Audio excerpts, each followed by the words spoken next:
Thanks so much for being here. San Diego Design Week, everyone. We're so excited to be here and be part of it. Our session today is Sparking Delight with Language, and we're going to be sharing our experiences as content designers and a little bit more about the craft of content design, that kind of space in the design family. We'll provide a little bit of an overview of what content design is and what it can do and how you can use content design to spark moments of delight. Now, some of you on this call may be writers and content designers yourselves, and for you, this session may be a little basic, but we're hoping that it gives you some context and tools to think through our craft and be able to kind of up-level that to use it to spark those moments of delight and also communicate the value of what it is that we do. And if you're new to the world of content design, we hope that this session gives you a sense of that craft and maybe even gives you some tips to apply to your own projects and work. And some housekeeping. This is a Zoom webinar, so we can communicate with you in chat. I see that's already picking up nicely. So if you do have questions that come up throughout the session, please go ahead and type them in chat. For the most part, we are going to save those till the end of the session, but we'll have plenty of time to go through those and talk with you at the end. So at any point, go ahead and type those in. So first off, you may be asking, who are these people? Well, to start, Patricia and I both work in content here in San Diego at Intuit. Intuit is a fintech, financial technology company with a mission to power prosperity around the world. And the Intuit family of projects includes Mint, TurboTax, QuickBooks, and Credit Karma. I'll introduce a little more about me. I'm Julia Falkowski. I'm a senior content designer at Intuit, and I work on tech culture, which means that the content that I create serves mostly internal audiences of engineers. I work on tools, processes, sometimes events for these engineers across 17 global development sites. And some fun facts about me: I actually have a museum studies degree and worked at Balboa Park before I worked at Intuit. That's kind of a story for another day of how I went from museums to technology, but I'm always happy to chat about that. So if you're interested, do feel free to reach out to me about that experience. I'm also a singer. I sing with the San Diego Master Chorale. I love singing in an ensemble setting, but I hate singing alone. So a lot of times when people learn that fact, they say like, sing something, and I almost never do. I also share a birthday with my best friend from growing up, and I have that kind of twin experience from middle school and high school where no one could ever tell us apart. So that was kind of formative for me in my early days.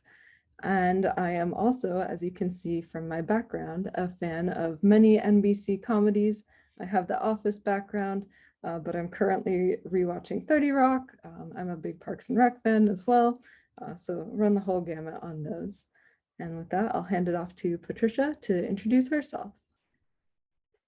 Hi, I am Patricia Swesey. I'm a content design manager at Intuit. I have worked on a few different products during my time in Intuit, including TurboTax and Mint.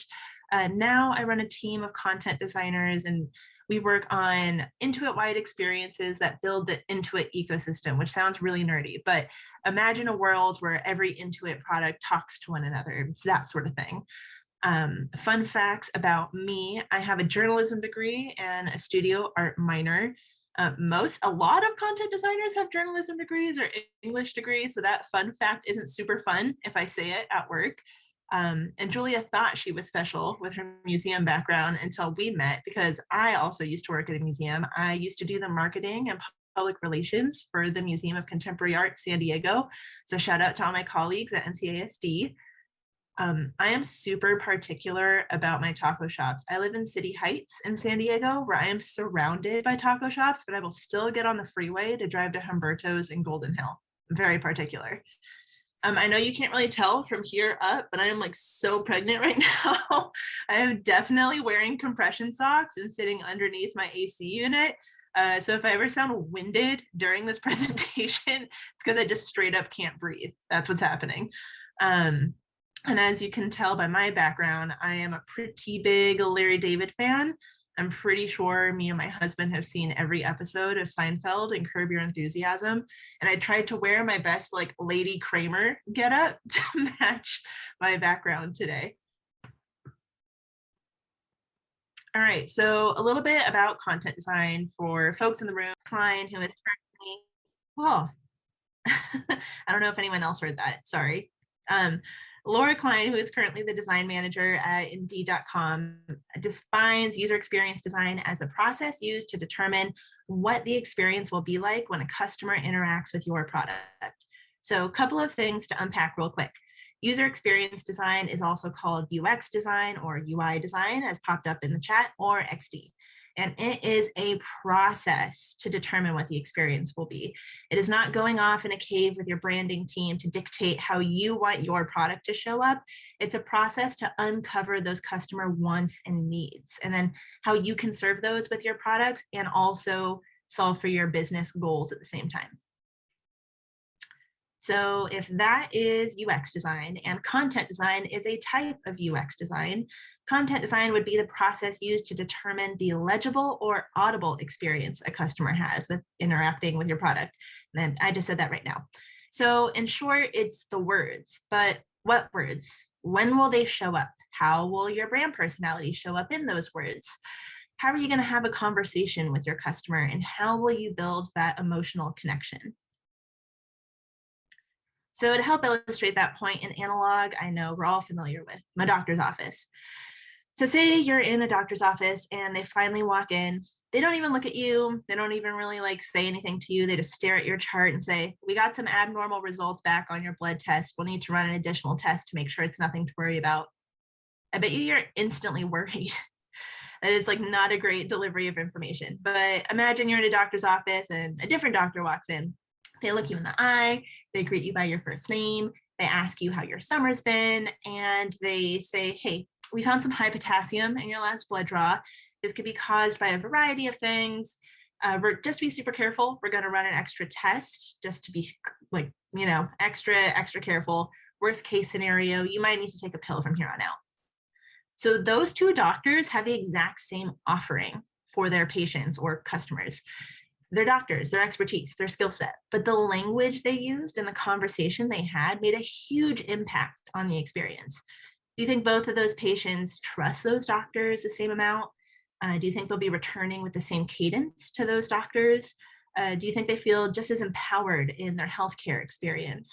So this is a great example of how content design can help you build that emotional connection with your customers or patients in this example, based on the language you're using.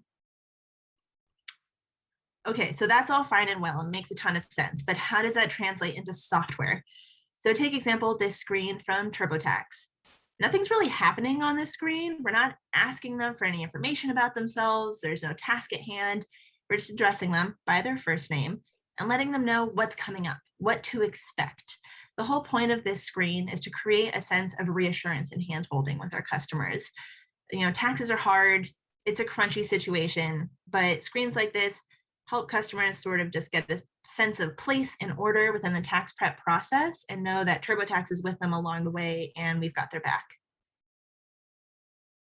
So another example from TurboTax, kind of up in the ante for an emotional connection.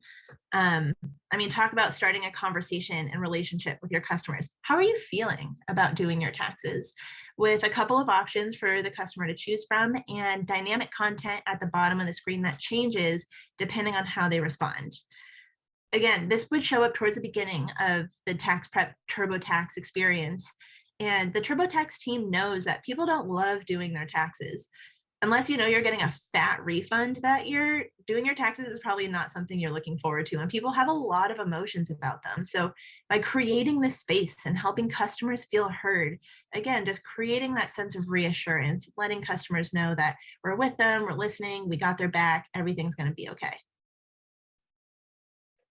Now, a lot of people think that content design has a very narrow focus. Some people think that it's just writing for web design or just writing in general. And content design is those things, but it really goes beyond that. And that's part of what this kind of giant explosion of examples illustrates. A big part of it is knowing all the different tools available to you and how to match the content that you're putting out with the way that the audience wants to take that content in. So on this slide, we have a whole variety of examples. We have the web design of San Diego Design Week, a content designed experience. You also have the kind of phone app, which is also a designed experience, but so is the content that you're listening to on the podcast app here. So often it's an audio experience as well, increasingly with tools like Alexa, which you also see here. It can be things like conversations, which is something that Patricia showed in her example of the doctor's office. It can even be traditional media like books. Something that I work with a lot is the idea of video content. As content designers, we often notice that people don't necessarily read all that often. Especially I work with engineers, we find that if we put the same content that we were going to write on a page and we take that and put it in a video, people suddenly understand and absorb a whole lot more than they did if they just had words on a page. So it's finding those moments to match the right medium to the right message. In the center of the slide here, we have an example that comes from kind of both of our museum backgrounds. It's a chatbot, and chatbots are growing in the field of content design. There's something called conversation design. This specific example is from the Field Museum, a natural history museum in Chicago. And it's a chatbot with the personality of Maximo, which is a titanosaur specimen in their collection. So you can ask Maximo questions about natural history, about the specimen specifically, and also just about visitor information. So what time is the museum open?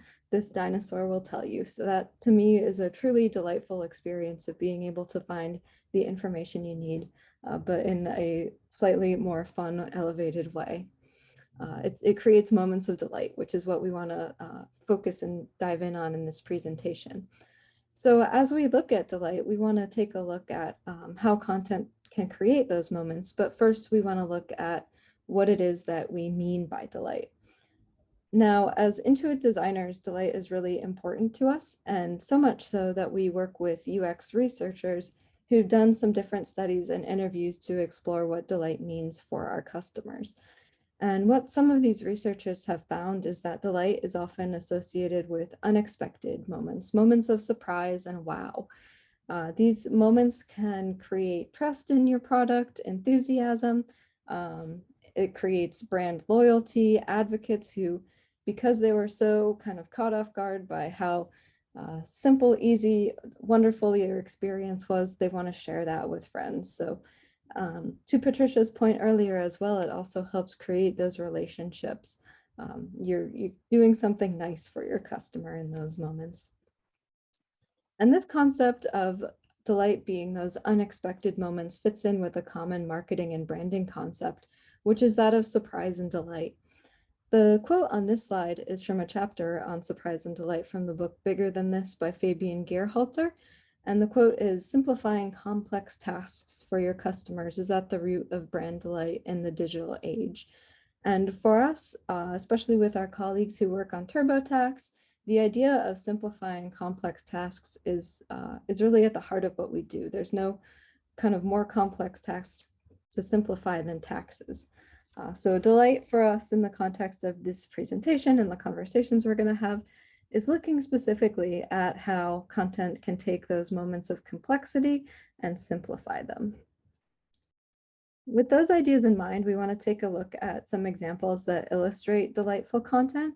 And sometimes the best way to show what delightful content is first by looking at what it's not. And when you're tuned into content design, you start to see examples of this come up all around you. The world around you becomes segmented into examples of good and bad content design.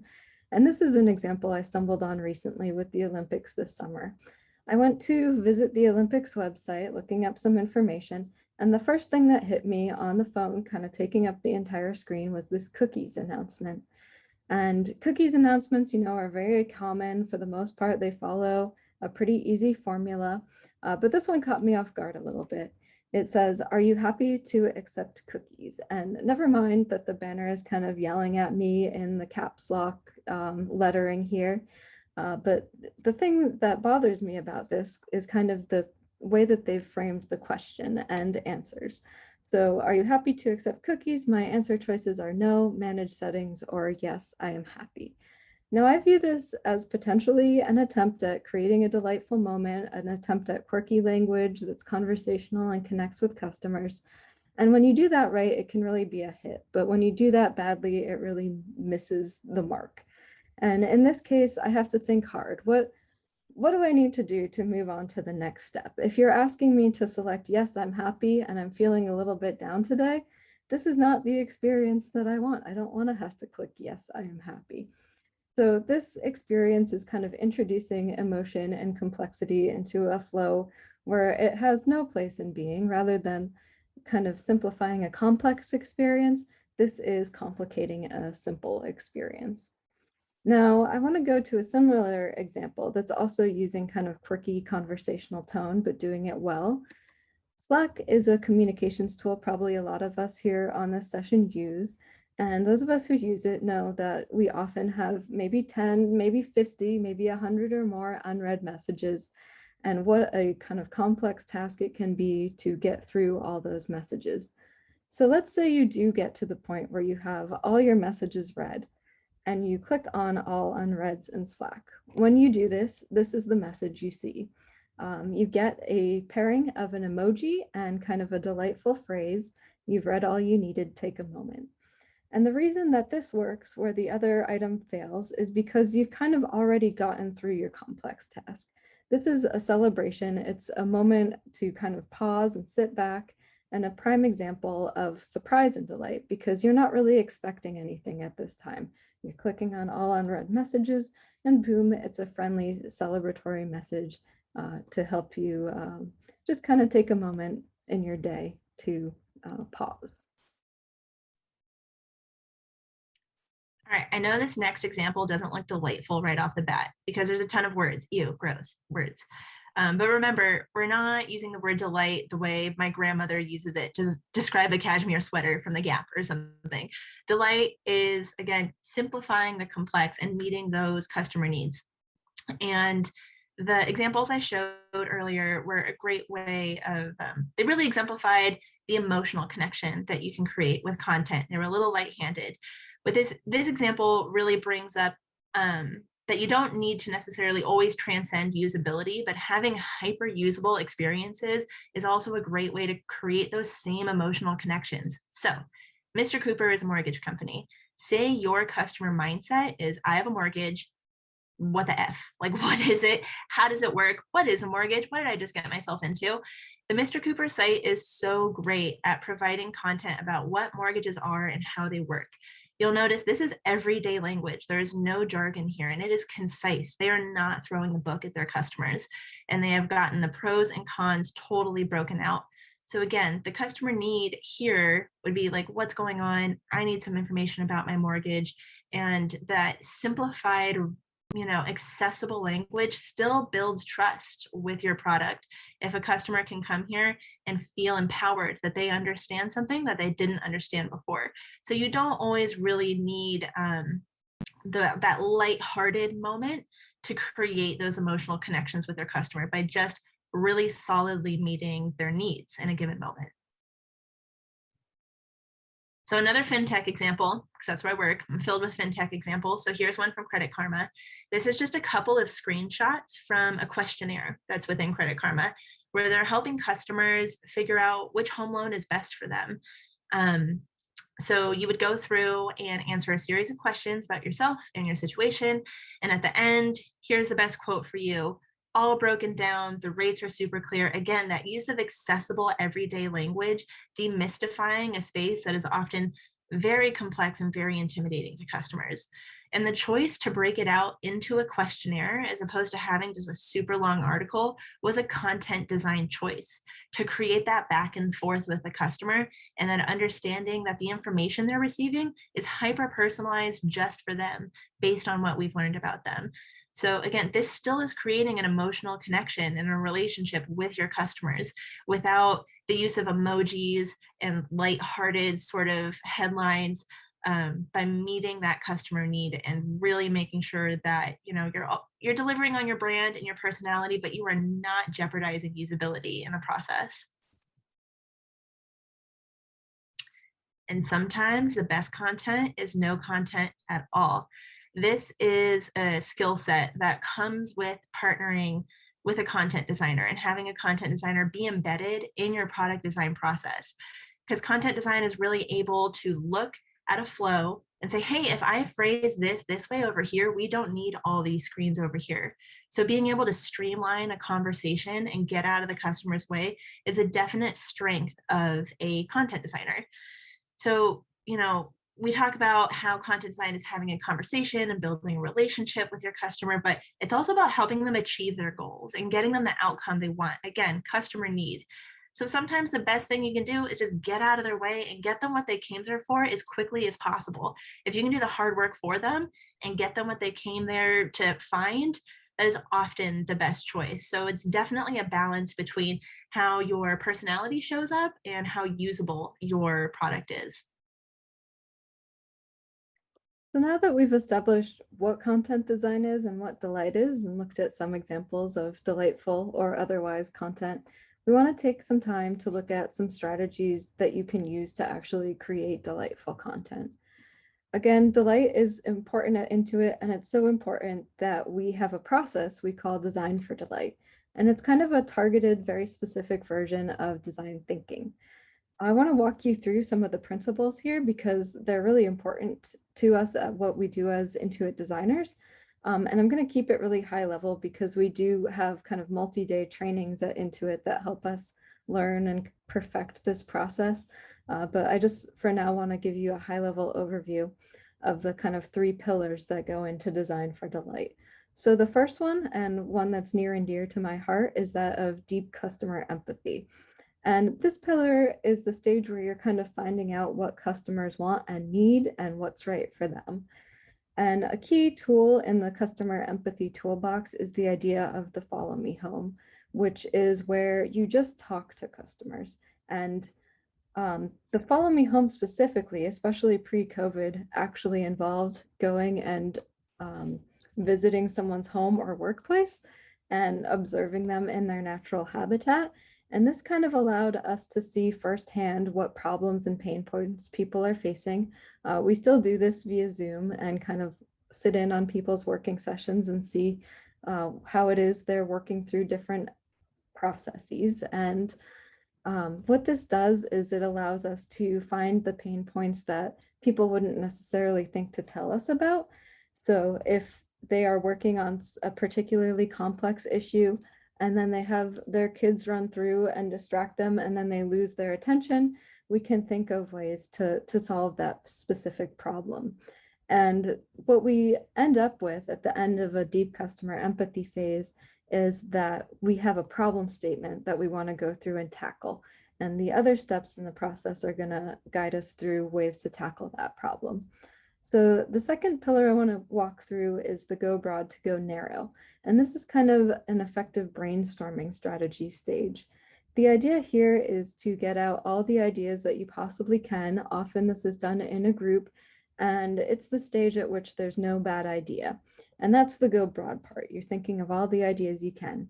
At the go narrow part, you're using a tool like voting or maybe a grid where you're kind of rating the elements that you've thought of on different scales.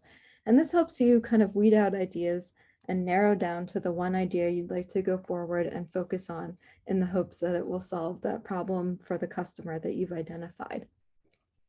After the go broad to narrow stage, you have the third pillar, rapid experiments with customers. And this is about employing some really quick, simple experimental methods, like maybe sketches, faked functionality, or wireframes, to be able to put that in front of customers and see how they react. And the reason that this is rapid experiments and you're not investing too much time and resources in these experiments is so that you don't get too far down any particular path before realizing it's the wrong path. So this makes it easier to kind of turn back and go to the other stages to see if you need to reevaluate what it is that you're coming up with. And ultimately, We say we want to fall in love with the customer problem in this process, not these solutions that we're coming up with. And these tools help us do that. And you can see this process goes well beyond words on a page. As content designers, we're able to use tools like this and think this way because we want to solve problems and create experiences. That's kind of the core of what we do. And these customer empathy and obsession are really the backbone of creating delightful experiences for us through content. Okay, so as you've probably gathered, the design for delight process and everything about rapid iteration, you could literally talk about for days. So I just wanted to touch on some high-level themes, specifically about the rapid iteration pillar and how content designers specifically can participate in this process and what tools we have to, keep the design for delight process going. So I wanted to talk about content wireframing. So at the top of the screen, you can see a high fidelity flow. So all the visuals are there, all the colors are there, logos, everything is spec perfect. At the bottom, you see a content wireframe version of the exact same flow. It seems really obvious, but I swear it's super helpful. You strip away all the visuals, basically. It is just the words, just the buttons, just the elements to get through a screen. There's no logos, there's no green, nothing. And there are two reasons why content wireframes are so awesome, even though it seems like such a given. One, you'll remember Julia has a museum studies degree and I have a journalism degree, and we are not rarities in the content design field. We do not have backgrounds in visual design.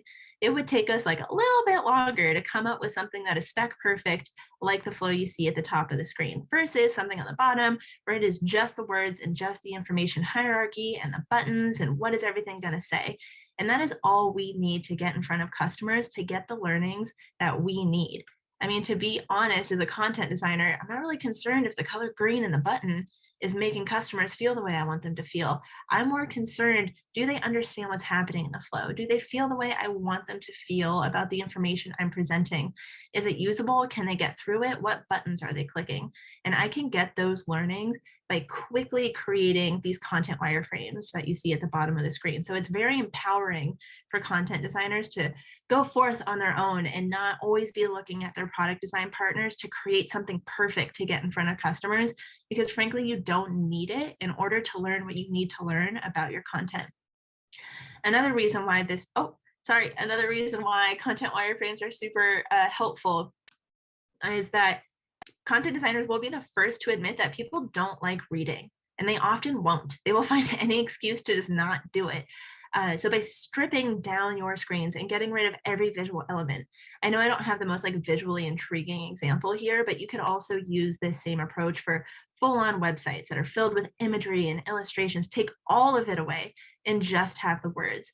That way you can get the qualitative findings you're looking for about how that language is delivering. It really helps customers focus on what's on the screen. They have no choice but to read. There is no other path but to read the words on the screen. So that's why two reasons why content wireframes are super helpful for a content designer.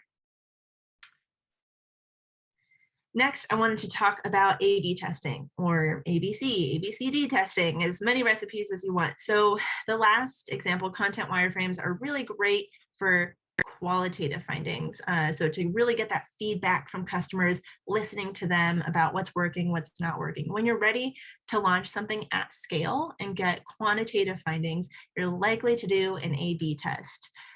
You'll probably partner with your analytics team to make sure that you're getting the numbers back. How are these all performing? So you would launch all of your recipes to the same cohort of customers, so the same use case of customers coming through with similar amounts, and track which one is performing better. And the big piece that is very important, if you go to the next slide, is this idea of variable isolation.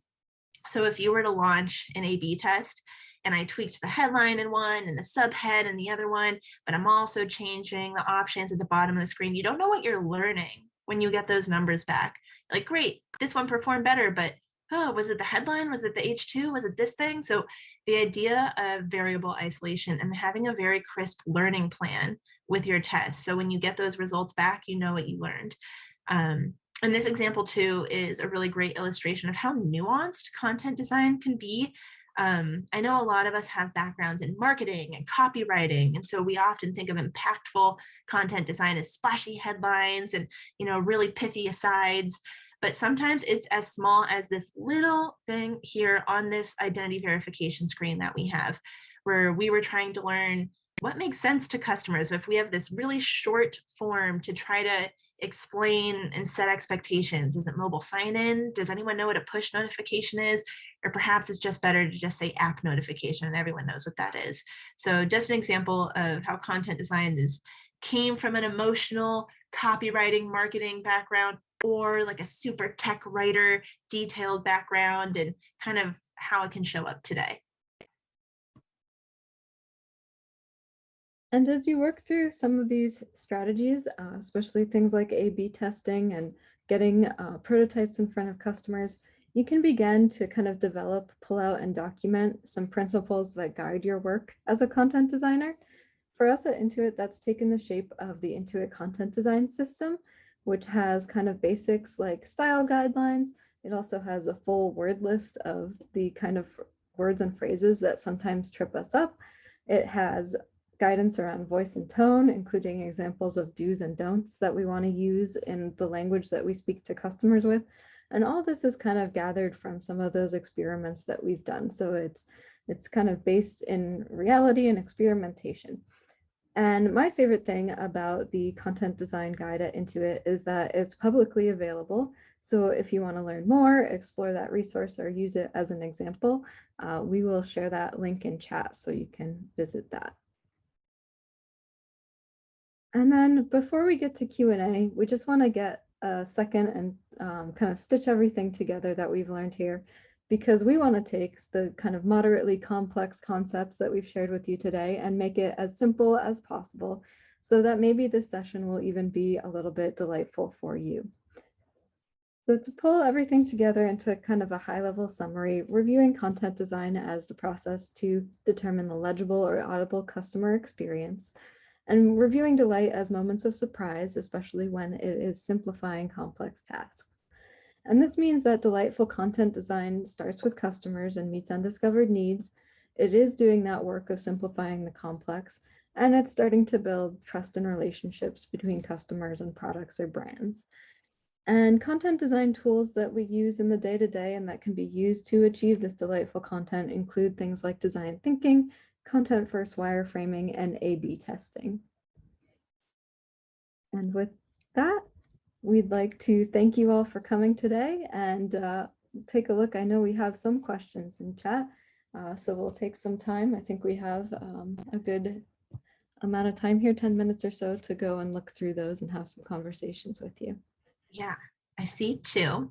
I'll start with Sarah's because I saw her come through first.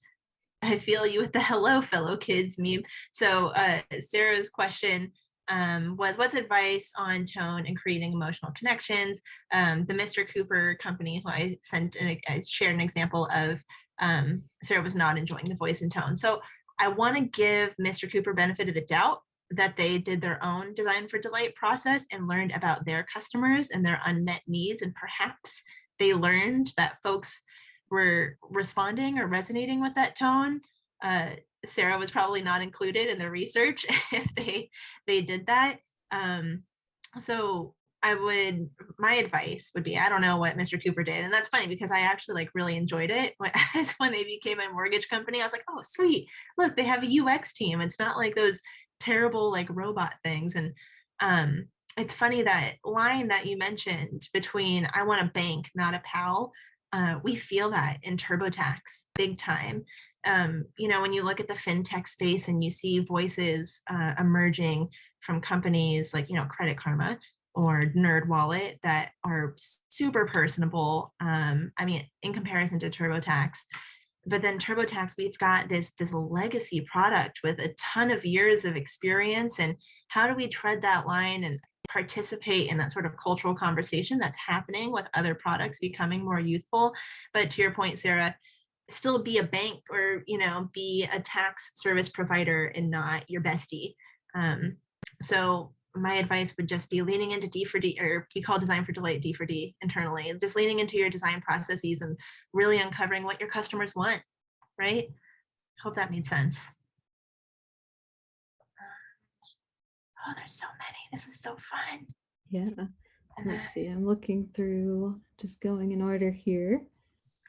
see, Amelia. There's also some in the Q&A. Ooh, we're bouncing. So to answer Amelia's question about testing tools that we use, we've got a few in our arsenal. We definitely use usertesting.com when we're doing some rapid iteration and we want those quick learnings. When we're doing some research that's a bit more generative and kind of exploratory and big, we do have internal recruiters and we do research internally where we're putting maybe more high fidelity prototypes in front of actual customers. And before COVID, we would actually have customers come into Intuit and we had home-like settings. And so it was like a follow me home, but follow me to my pretend home at Intuit. And we would watch them use our prototypes and learn from them. And then we also have an analytics team that helps us do that A/B testing in live products so we can learn there. So a bit of a benefit, I know, to be able to have so much at our disposal, but usertesting.com, I use it a ton, my team uses it a ton. It is a definite, like, valuable place to get some learnings. Great. I see a question, is it better not to use the logos on the screen? So I think this goes to the idea of content first wireframing. I can take a crack at this and maybe Patricia, you can weigh in as well. But I think it depends on what stage you're in and what you're trying to learn from customers. So I think as you put together some of these different tests, if there's something really specific that you're looking for input on, and you don't want people to pay attention to kind of designs or logo at all, to be sure to that would be a case where you would want to remove a logo from a test. But in other cases, you want to get kind of the reaction to the full experience. And in that case, it may make sense to include the logo. Oh my gosh, there's so many. That was a great answer. Yeah, I guess it all depends on what your learning plan is and what you're trying to learn, to Julia's point. Okay, I want to answer Daniel's question. Can you talk about how your journalism skills are useful as a content designer? And also the anonymous question about imposter syndrome, because I feel like the two are super related. So I had an intern this summer specifically from a journalism program, because when I get interns from design school, they don't know how to write. They aren't good at information hierarchy and information architecture. So the skill of taking a bunch of information, because when you're a content designer, you're working with subject matter experts internally. So it could be tax experts or engineers to try to understand how something's working. And you get all this information. And it's similar to doing a bunch of interviews as a journalist and like chasing down what the facts are. And then you have to take all that information and decide what's the most important thing for the customer to know right now, or what's the most important thing for your audience to know right now. And that's how you create what we would call your information hierarchy or your information architecture, is that same skill of paring down. Similarly, if you're writing for a newspaper, you're going to write much differently than when you're writing for a magazine. So if I'm writing for Mr. Cooper, I'm going to be writing much differently than if I'm writing for United Healthcare, because they're completely different products. So that skill set of being able to shift your voice is also another way that journalism is directly applicable to the content design field. And to the imposter syndrome bit, it's so hard. Like Julia and I mentioned, like we come from museum backgrounds and now we're in tech, like what? And we're surrounded by people that expected this career for themselves. And for us, it's just like, we're here, like we're doing, like what's happening? So I think, but I don't think it's specific to content designers. I feel like everyone kind of feels that way when you're working at a company that treats you really nicely, and maybe you're used to living paycheck to paycheck from being at a magazine like myself. So I would say yes. And that's like a whole nother conversation about imposter syndrome and how it's fake and it's nonsense. And you just need to accept that you're awesome and you deserve to be wherever it is that you are. And they hired you for a reason. Ooh, next talk coming up soon. Feels like a good one. Yeah. I would say too, the question specifically about imposter syndrome when working with kind of UX designers and in that space, I think there are conversations happening in the content design field generally. And it's part of why we're here today, kind of advocating for content design as part of the design field. I think as a discipline, there's a little bit of imposter syndrome or feeling left out from some of the conversations around design. That goes in specifically with content designers. A lot of folks get kind of dragged into the process at the last minute where, you know, they have the whole experience thought out and they're like, okay, now look at the words. And they just hand you something that's kind of 90% baked, but they just want you to kind of sprinkle a little magic on it, which is not great. I see Patricia wagging her finger there. So I think there are kind of the imposter syndrome on the individual level, but also on the content design level. And it's working to kind of overcome that as a field and a discipline as well, and get involved early in the process and communicate the value so that people know that it is really valuable and important to include content designers with these skills as early in the process as possible. If anyone wants ideas on how to be feisty or just how to fight for content design and feel empowered in your role and get involved earlier, to Julia's point, it's very easy to slip into sort of a reactive space in content design. And I am just filled with all the fire and passion of breaking that down. So feel free to reach out to me on LinkedIn. I'm happy to always keep talking about that. I see, yeah, dude, Noelle, reach out to me. I will share all the feisty tips.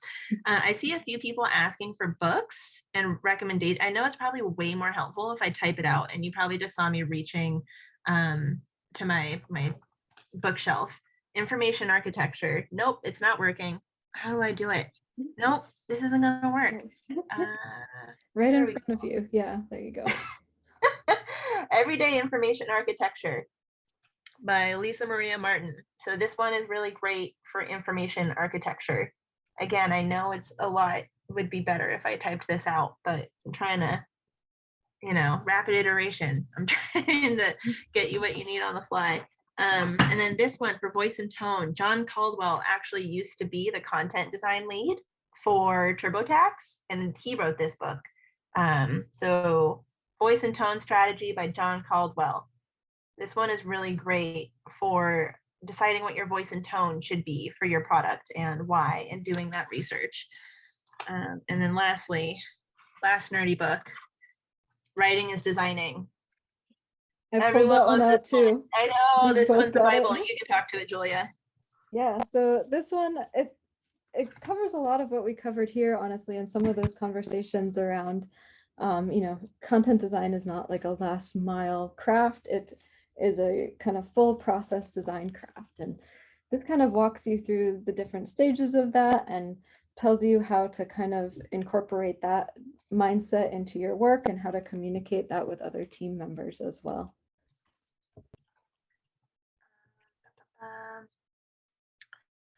Someone had a question about someone looking to get into UX. So I see a lot of portfolios, and will coach my interns too when they're building their early career portfolios. So the question was, I'm trying to get into UX design. I don't have a lot of experience. How do I create a portfolio? Passion projects. It does not need to be live and something that's in production in order for you to tell the story of your design thinking and how you solved a problem. So again, I was saying, I'll look at portfolios all the time that have passion projects or side projects where maybe there's a product where you're like, what in the F with this product? Like, why did they design it this way? This is terrible. And then you can come up with your own low fidelity prototypes. You can even draw it on sheets of paper. Your user research can be with your family and the people around you, and you can still do the design process with what you have and come up with your own voice and tone based on what you learn, or your own solution for those problems based on what you've uncovered. So what anyone's really looking for when they're looking at your portfolio is your design thinking. How did you solve a problem with your craft? And you can still exemplify that. Again, passion projects, finding opportunities, or developing like mysterious fake apps that you just had an idea for. Those are all great things to include in a portfolio. And I have to say, on a personal note, as someone who works on internal content, a portfolio has always been kind of a open question for me, because there's a lot of work that I can't necessarily share externally.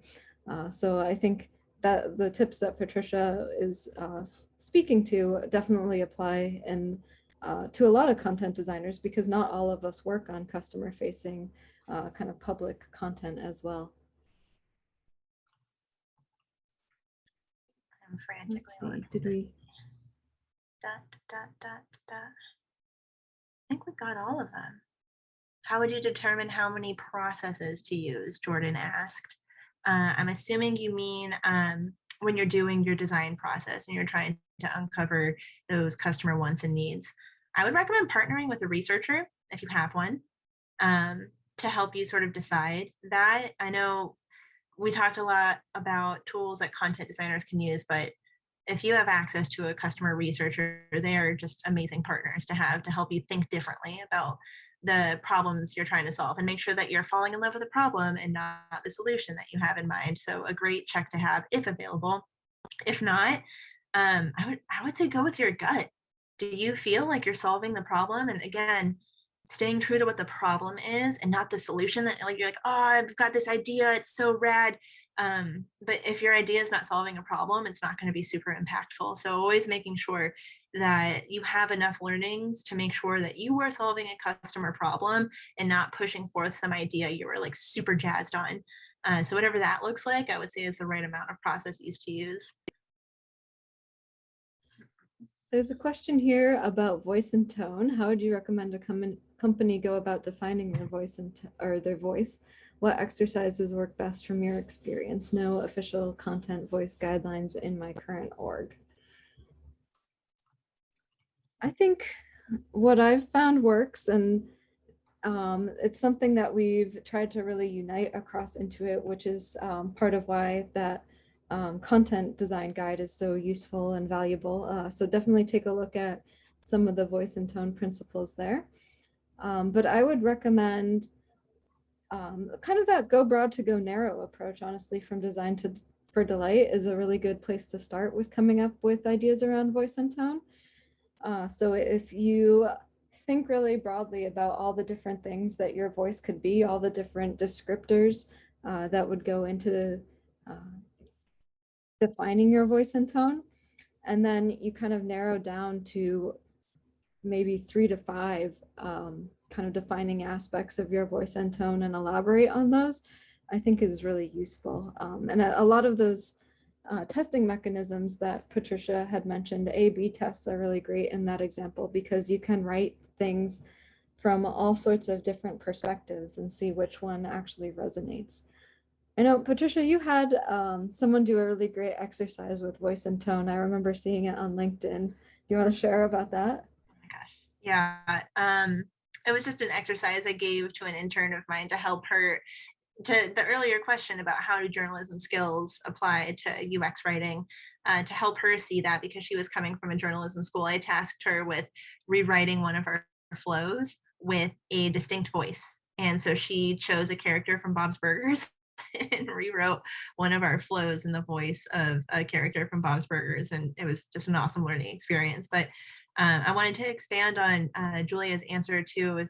Again, good design is always based in the customer and knowing what the customer wants and needs. And so a great example, Sarah hates the voice and tone of Mr. Cooper. She doesn't like it. And so maybe they did, maybe they didn't, but if they didn't do customer research and they were just like, people want like a fun mortgage company, and put that out there, based on kind of where they were coming from, and maybe it's not delivering. Maybe Sarah's not alone in feeling like that voice and tone is just really missing the mark for what she needs from a mortgage partner. So, we'll do a lot of research on what's the customer mindset, how are they feeling when they're using our product, and develop sort of personas to help galvanize a team around who are we solving for? Who is this person? Okay, this person is someone who feels this way. They kind of are looking for this sort of emotional support. How can we be there for them in our brand character? If there's someone that's like feeling great and they're just like, tell me how pretty I am, tell me how much money I have, then maybe you can do something a little bit more playful. But if you're like, what is happening right now? I am really freaked out about needing to manage my finances. Maybe your voice and tone would be a little bit different. So again, all good design, content design included, is based in your customer and what they want and what they need and solving for that. Great answer. There's so many great questions. Let's Julia, see. I don't know if you can answer the one about websites for sharing a portfolio. Let's see. Where's that one? Share portfolio and apply. I find LinkedIn is really useful. The more that you kind of post and share what you're working on there, the more people will start to reach out to you. I'm trying to think if there are other places to apply. I think having conversations with like people who work for companies you admire, if you're able to, again, kind of find folks on LinkedIn and say, what is it like working as a content designer at X, Y, or Z? Those are really great ways to learn more about the company and have them keep you in mind when they do have opportunities open up. I did see, kind of a related question around breaking into the field. I think for better or worse, a lot of content designers, ourselves included, started out as contractors. And I think that's still often the way that the field works. So to kind of look for those opportunities, I say for better or worse, because it does give you the opportunity to try it out and see if you like it before being strongly committed in any particular way. I know for me, when I was deciding to transition into this field, that was almost a selling point to be able to say, is this something that I enjoy doing? So kind of not an exact answer to what sites are good, but Yeah, that's the experience that I've had. I'd agree with that. I say LinkedIn because Julia is right. Most companies leverage the use of contingent workers. I started off as a contractor. Julia, I think you just said that you started off as a contractor. Yep. I'm hiring 2 contractors right now. Like it's just kind of the norm for the tech industry. So know that when you do find a full-time role open, there's likely a contractor already kind of doing that work in-house.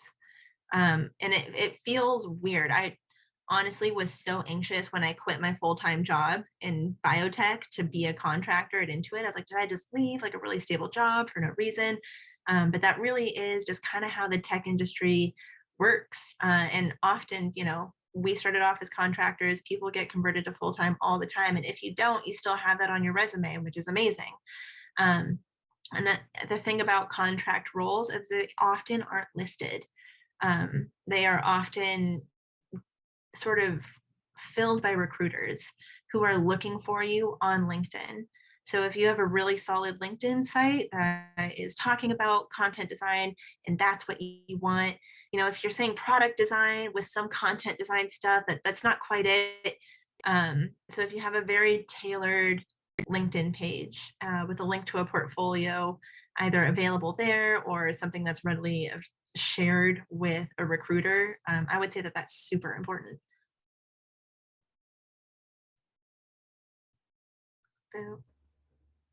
So what are the Griselle, I don't know what are the frameworks are more useful to manage? I'm not sure what that question is, but I am super happy to answer it once I do.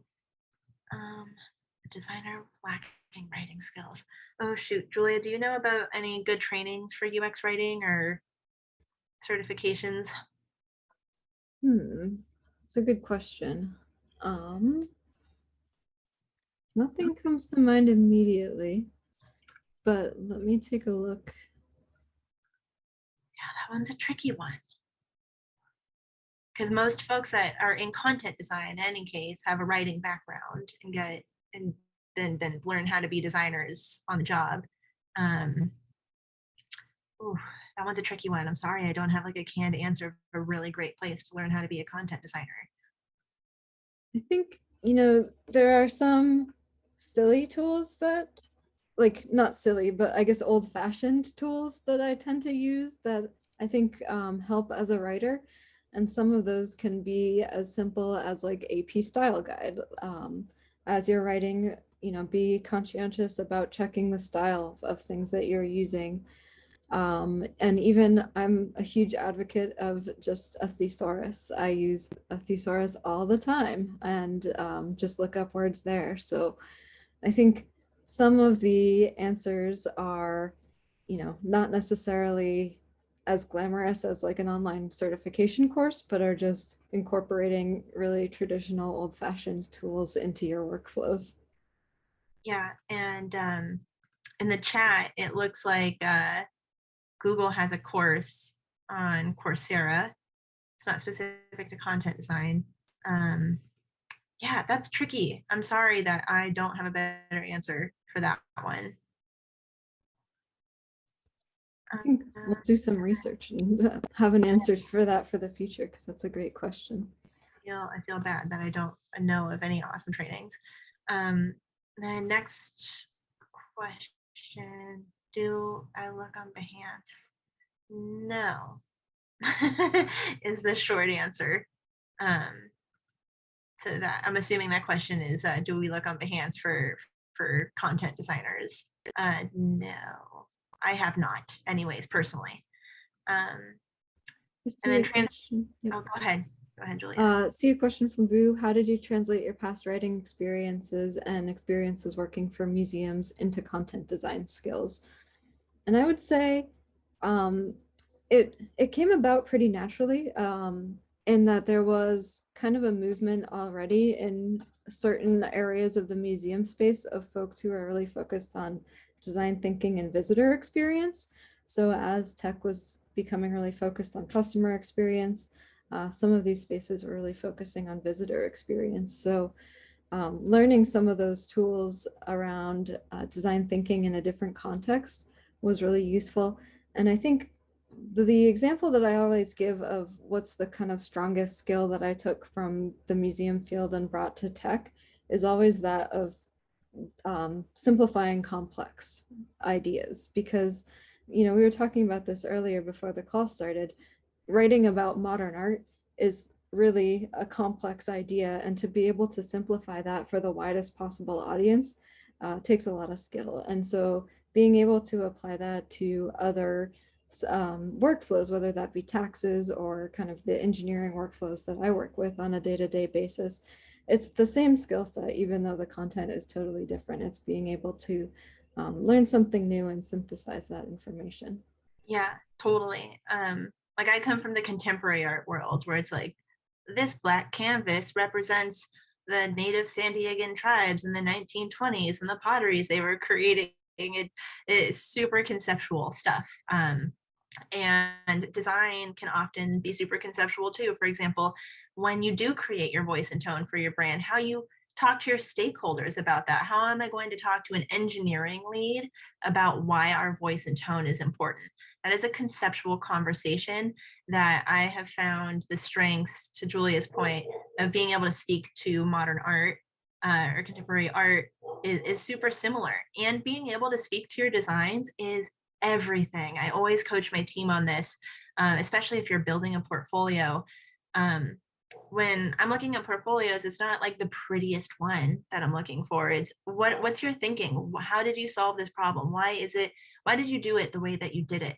And being able to have that conversation and speak to that feels very similar to me. It feels like a very similar strength to be able to talk about why this black canvas is important and impactful is the same thing about why our choice to always use contractions is important as opposed to having split out words. It feels like a very similar conversation. And I think we've had so many great questions. We are at the top of the hour, so I think we have to wrap things up here. But thank you all so much for coming and for engaging with us in the chat and in the Q&A session. Please reach out on LinkedIn. We'll keep the conversation going. For sure, yes. All right. Thank you all.